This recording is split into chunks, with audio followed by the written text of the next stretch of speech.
The morning the Duke arrived, the sun stood high and unforgiving, spilling its light across the pale stone courtyard like a spotlight meant to expose every flaw, every secret, every quiet hope. It was the kind of day that made shadows sharp and truths unavoidable. By noon, the household would be changed forever, and no one felt that weight more than Maribel Rowan, the daughter no one expected to be chosen, the sister already prepared to disappear. Before the story pulls you any deeper, take a second to like, comment, share, and subscribe to the channel Good Soul if you believe in kindness and second chances, because this story lives and breathes on both. Maribel had grown up learning how to take up as little space as possible. She moved softly, spoke rarely, and learned early that being useful was safer than being noticed. Her younger sister Celeste, with her bright eyes and effortless laughter, carried the family's pride like a crown.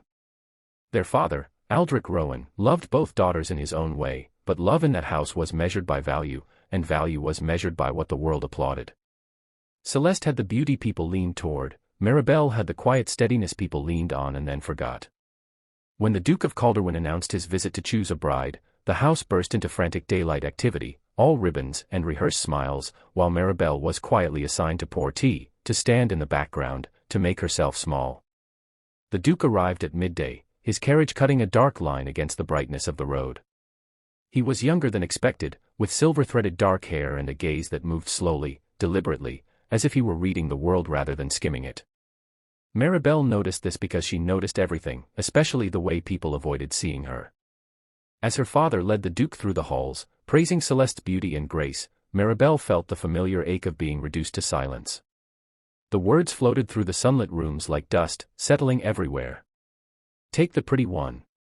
The other is too plain, too quiet, too much effort. Maribel kept her eyes lowered, her hands steady, her heart braced for the small, private grief she had practiced carrying for years. The moment of choosing came in the garden, under a sky so blue it felt almost cruel. Celeste stood radiant among the roses, perfectly dressed for admiration. Maribel remained near the edge, the light catching her hair and revealing nothing flashy, nothing designed to draw a gaze. Yet something shifted in the air, subtle but undeniable, as the Duke looked not at the center of the scene but at its margins. He noticed how Maribel listened when others spoke, how she knelt to lift a fallen branch from a rosebush rather than stepping over it, how her calm did not compete with the world but steadied it. In that bright, ordinary afternoon, he saw a strength shaped by patience, not praise. When the choice was made, it felt unreal, like a sound carried on wind that took a moment to land. Maribel's world tilted. Her father's face tightened with confusion and quiet anger, and Celeste's smile froze into something brittle and wounded. Maribel herself felt neither triumph nor joy at first, only a deep, disorienting fear. She had survived by being unseen, and now she was suddenly at the center of a future she had never allowed herself to imagine. The Duke's decision did not come with fireworks or speeches. It came with calm certainty, and that frightened her more than rejection ever had.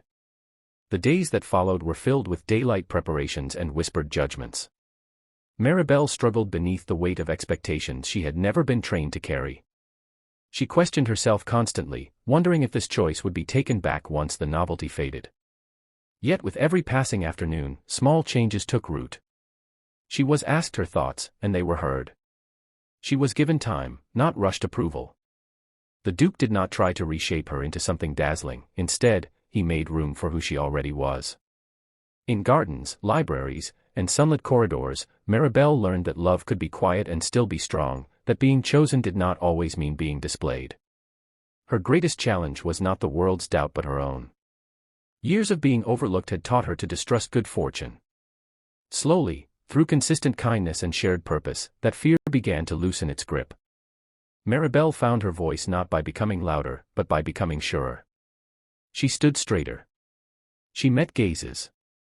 She allowed herself to believe that worth was not a competition between sisters but something deeply personal and unstealable. As the wedding day approached under clear skies and long hours of sun, even her father's resistance softened into reluctant respect. He saw, perhaps for the first time, the daughter who had always been there, steady and capable, waiting not for approval but for acknowledgement. Celeste, too, began her own quiet healing, learning that beauty without understanding could be lonely, and that love chosen freely could never be stolen. If this story is touching something in you right now, if you feel that ache of being overlooked or the hope of being truly seen, please pause and engage with this video. Your likes, comments, and shares help stories like this reach the hearts that need them most. Just before we end, I have one special request for you. Comment below with the word "seen" if this story reminded you that quiet souls matter. On a bright, ordinary afternoon much like the one where it all began, Maribel stepped into her future not as the rejected sister, but as a woman finally recognized for her quiet strength. The sun still shone, the world still judged, but she had learned something unshakable. Being chosen was never about being the prettiest in the room. Sometimes, it was about being the truest.